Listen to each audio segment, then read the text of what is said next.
लकड़हारे की बुद्धिमान बेटी।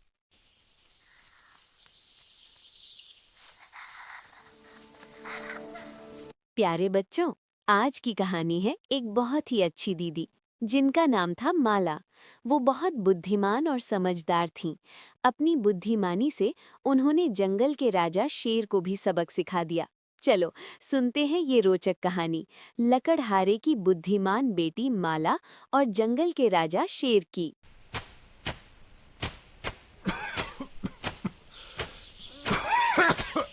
माला दीदी के पापा रोजाना जंगल में लकड़ी काटने जाते थे और बाजार में लकड़ी बेचा करते थे। एक दिन माला दीदी के पापा को बहुत तेज बुखार आ गया और डॉक्टर ने उन्हें घर पर आराम करने के लिए बोला। माला दीदी की मम्मी उनकी देखभाल कर रही थी।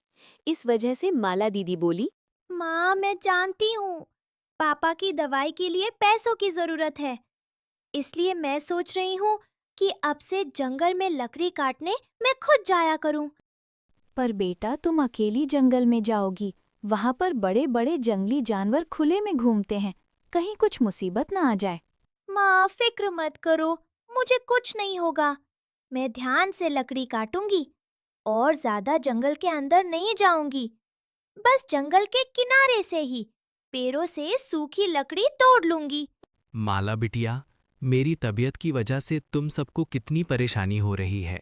बापू, आपने भी तो हमारे लिए बहुत कुछ किया है। अब मेरी बारी है, मैं जल्दी लौट आऊंगी।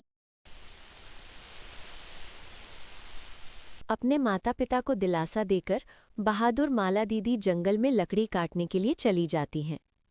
कुछ दिनों तक माला दीदी जंगल में से सूखी लकड़ियां लाकर बाजार में बेचती रहीं। पर एक दिन माला दीदी जब जंगल में पहुंची तो अचानक उन्हें कुछ जंगली जानवरों ने घेर लिया। महाराज शेर सिंह अब हमसे बहुत खुश होंगे। हमने जंगल की रानी ढूंढ ली है। सही कह रहे हो। अब महाराज शेर सिंह बस आते ही होंगे, फिर हम इस लड़की के साथ महाराज शेर सिंह की शादी कर देंगे। ये क्या कह रहे हो? मुझे जाने दो, मुझे किसी से शादी नहीं करनी। तुम पागल हो क्या? मैं और एक शेर से शादी कैसे कर सकती हूँ? मैं शेर से शादी नहीं करूंगी। क्या कहा? तू महाराज शेर सिंह से शादी करने के लिए मना कर रही है? अगर तूने ऐसा किया तो हम तुझे खा जाएंगे। सभी खूंखार जानवर माला दीदी को डराने लगे। तभी एक गरजती हुई शेर की आवाज ने सभी को चुप करा दिया। ये तुम सब क्या कर रहे हो? जंगल की महारानी को डरा रहे हो? तुम जानते नहीं, ये मेरी होने वाली रानी है। महाराज, ये आपसे शादी करने के लिए मना कर रही है, इसीलिए हम इसे डरा रहे थे।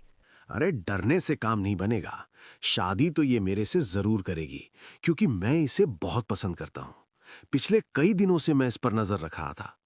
आज वो दिन आ गया है जब मैं इससे शादी करूंगा।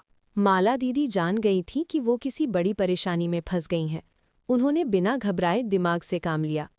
मुझे कुछ करना होगा, मुझे कोई उपाय सोचना होगा जिससे ये जानवर मेरा पीछा छोड़ दें और मैं सुरक्षित घर चली जाऊं, वरना ये सब मुझे खा जाएंगे।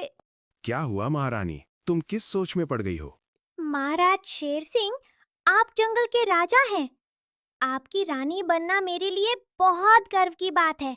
पर आप तो जानते ही हो, शादी के लिए लड़की के माता पिता का होना बहुत जरूरी है। मेरे माता पिता के बिना मैं आपसे शादी कैसे कर सकती हूँ? मुझे शादी की तैयारी भी तो करनी होगी।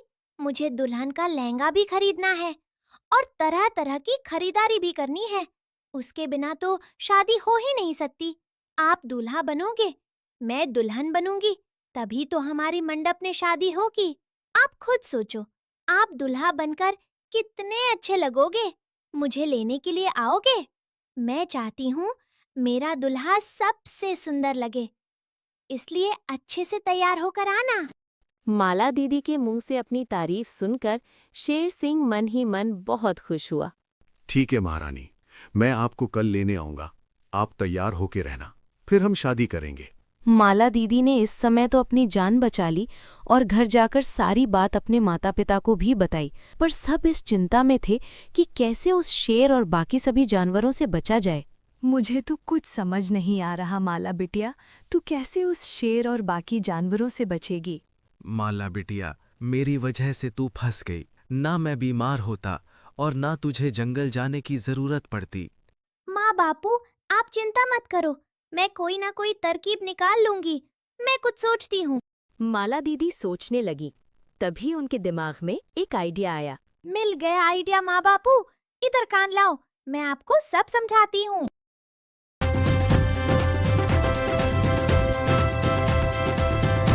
अगले दिन जब शेर सिंह सभी जानवरों के साथ बारात लेकर माला दीदी के घर पहुंचा, तब माला दीदी के मम्मी पापा रोने लगे। उन्हें रोता देखकर शेर सिंह बोला, क्या हुआ तुम दोनों? रो क्यों रहे हो? और मेरी माला, जंगल की महारानी, कहाँ है? महाराज, माला बेहोश पड़ी है कल रात से। जब से वो जंगल से लौटी है, तब से उसने कुछ नहीं खाया पिया। इसी वजह से वो कमजोर हो गई और अभी तक होश में नहीं आई। माला दीदी ने बस इतना कहा कि माँ बापू, मुझे राजा शेर सिंह बहुत पसंद है, पर मुझे उनके लंबे दांत और नुकीले नाखून देखकर बहुत डर लगता है।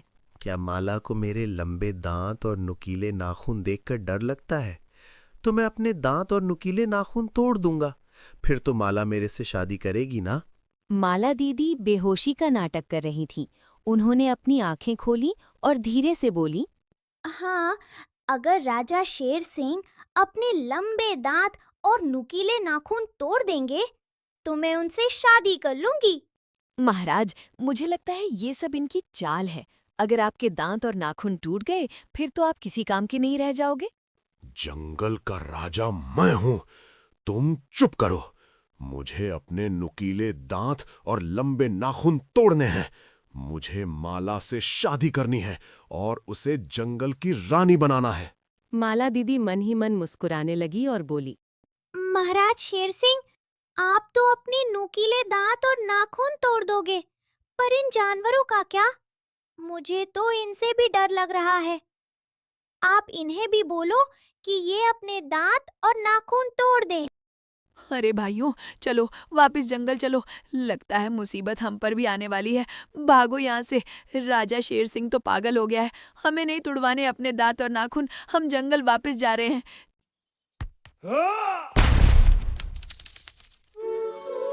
सारे जानवर डर कर वहां से भाग गए। राजा शेर सिंह ने अपने दांत और नाखून तोड़ दिए और उसके बाद माला दीदी ने डंडे से राजा शेर सिंह की खूब पिटाई की। अब शेर के ना तो दांत थे और ना ही नाखून, इसलिए वो माला दीदी को कोई नुकसान नहीं पहुंचा पाया और वहां से दुम दबाकर भाग गया। माला दीदी और उनके माता पिता बहुत खुश थे। माला दीदी ने बहुत बुद्धिमानी से काम लिया और शेर जैसे खूंखार जानवर से हमेशा के लिए छुटकारा पा लिया। तो देखा प्यारे बच्चों, ये कहानी हमें यही सिखाती है कि हमें मुसीबत में भी बुद्धिमानी से काम लेना चाहिए, क्योंकि हमेशा जीत बुद्धिमान लोगों की ही